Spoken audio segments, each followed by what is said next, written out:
ಕಾವೇರಿ ನೀರಿನ ವಿಚಾರದಲ್ಲಿ ಕರ್ನಾಟಕದಲ್ಲಿ ಮತ್ತೆ ಆಕ್ರೋಶ ಭುಗಿಲೆದ್ದಿದೆ. ತಮಿಳುನಾಡಿಗೆ ನೀರು ಬಿಡುವ ವಿಚಾರ ಒಂದೆಡೆ ಸರ್ಕಾರಕ್ಕೆ ಸವಾಲಾಗಿದ್ರೆ, ಮತ್ತೊಂದು ಕಡೆ ಕನ್ನಡ ಪರ ಸಂಘಟನೆಗಳು ಹೋರಾಟವನ್ನ ತೀವ್ರಗೊಳಿಸಿವೆ. ಬಿಜೆಪಿ ಕೂಡ ಪ್ರತಿಭಟನೆಗೆ ಇಳಿದಿದೆ. ಈ ನಡುವೆ ರಾಜ್ಯದ ಹಿತಾಸಕ್ತಿಯನ್ನ ಕಾಪಾಡಲು ಸರ್ಕಾರದ ಮುಂದಿನ ನಡೆ ಏನು ಎಂಬುದನ್ನ ಸಿಎಂ ಹಾಗೂ ಜಲಸಂಪನ್ಮೂಲ ಸಚಿವ ಡಿಕೆ ಶಿವಕುಮಾರ್ ಸ್ಪಷ್ಟಪಡಿಸಿದ್ದಾರೆ. ದೆಹಲಿಯಿಂದ ವಾಪಸ್ ಬಂದ ಬಳಿಕ ವಿಧಾನಸೌಧದಲ್ಲಿ ಡಾಕ್ಟರ್ ಜಿ ಪರಮೇಶ್ವರ್, ಜಲಸಂಪನ್ಮೂಲ ಸಚಿವ ರಾಮಲಿಂಗಾರೆಡ್ಡಿ ಹಾಗೂ ಹಿರಿಯ ಅಧಿಕಾರಿಗಳೊಂದಿಗೆ ಡಿಕೆ ಶಿವಕುಮಾರ್ ಸುದೀರ್ಘ ಸಭೆಯನ್ನ ನಡೆಸಿದ್ರು.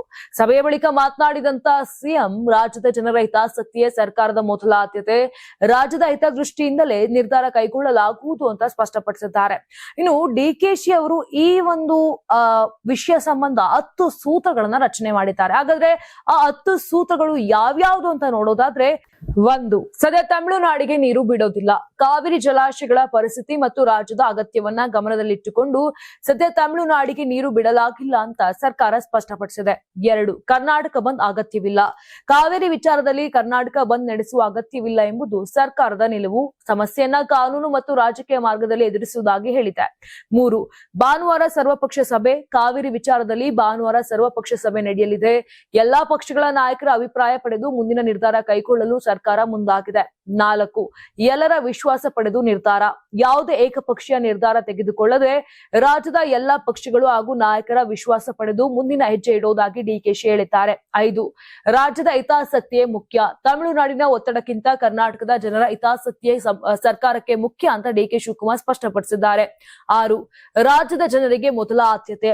ಕೃಷಿ, ಕುಡಿಯುವ ನೀರು ಸೇರಿದಂತೆ ರಾಜ್ಯದ ಅಗತ್ಯಗಳನ್ನ ಗಮನದಲ್ಲಿಟ್ಟುಕೊಂಡೇ ಕಾವೇರಿ ನೀರಿನ ವಿಚಾರದಲ್ಲಿ ನಿರ್ಧಾರ ತೆಗೆದುಕೊಳ್ಳಲಾಗುವುದು.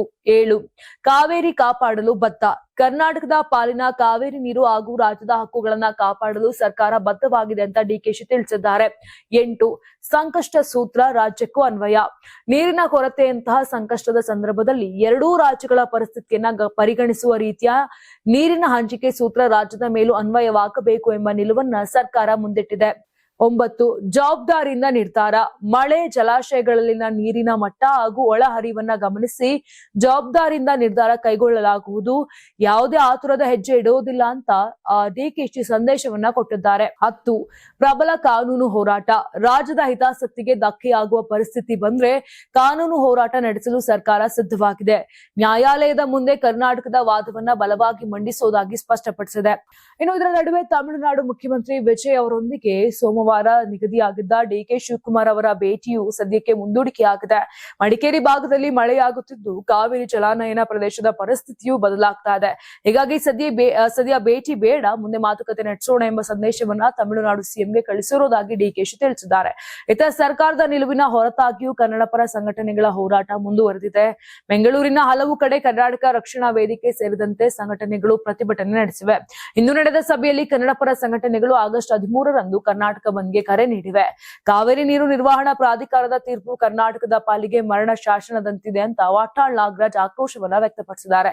ಇತ ಮಂಡ್ಯದಲ್ಲೂ ಕಾವೇರಿ ಹೋರಾಟ ತೀವ್ರಗೊಂಡಿದೆ. ಬಿಜೆಪಿ ನಾಯಕರು ಮಂಡ್ಯ ಡಿಸಿ ಕಚೇರಿ ಹಾಗೂ ಕೆಆರ್ಎಸ್ ಬಳಿ ಪ್ರತಿಭಟನೆ ನಡೆಸಿದ್ದಾರೆ. ಕೆಆರ್ಎಸ್ ಡ್ಯಾಂಗೆ ಮುತ್ತಿಗೆ ಹಾಕಲು ಬಿಜೆಪಿ ನಾಯಕರು ಮತ್ತು ಕಾರ್ಯಕರ್ತರು ಯತ್ನಿಸಿದಾಗ ಪೊಲೀಸರು ಅವರನ್ನ ತಡೆದಿದ್ದಾರೆ. ಈ ವೇಳೆ ಪ್ರತಿಭಟನಾಕಾರರು ಮತ್ತು ಪೊಲೀಸರ ನಡುವೆ ತಳ್ಳಾಟ, ನೂಕಾಟ ಕೂಡ ನಡೆದಿತ್ತು. ಬಳಿಕ ಕೆಲ ಬಿಜೆಪಿ ನಾಯಕರು ಮತ್ತು ಕಾರ್ಯಕರ್ತರನ್ನ ಪೊಲೀಸರು ವಶಕ್ಕೆ ಕೂಡ ಪಡ್ಕೊಂಡಿದ್ರು. ಒಂದೆಡೆ ಕಾವೇರಿ ವಿಚಾರದಲ್ಲಿ ಸರ್ಕಾರ ಸರ್ವಪಕ್ಷ ಸಭೆ ಕರೆದು ಎಲ್ಲರ ಅಭಿಪ್ರಾಯ ಪಡೆದು ನಿರ್ಧಾರ ಕೈಗೊಳ್ಳಲು ಮುಂದಾಗಿದೆ. ಮತ್ತೊಂದು ಕಡೆ ಕನ್ನಡ ಪರ ಸಂಘಟನೆಗಳು ಆಗಸ್ಟ್ 13ಕ್ಕೆ ಬಂದ್ಗೆ ಕರೆಯನ್ನ ಕೊಟ್ಟಿವೆ. ಬಿಜೆಪಿ ಕೂಡ ಕೆಆರ್ಎಸ್ ಮುತ್ತಿಗೆ ಮೂಲಕ ಸರ್ಕಾರದ ಮೇಲೆ ಒತ್ತಡವನ್ನ ಹೆಚ್ಚಿಸಿದೆ.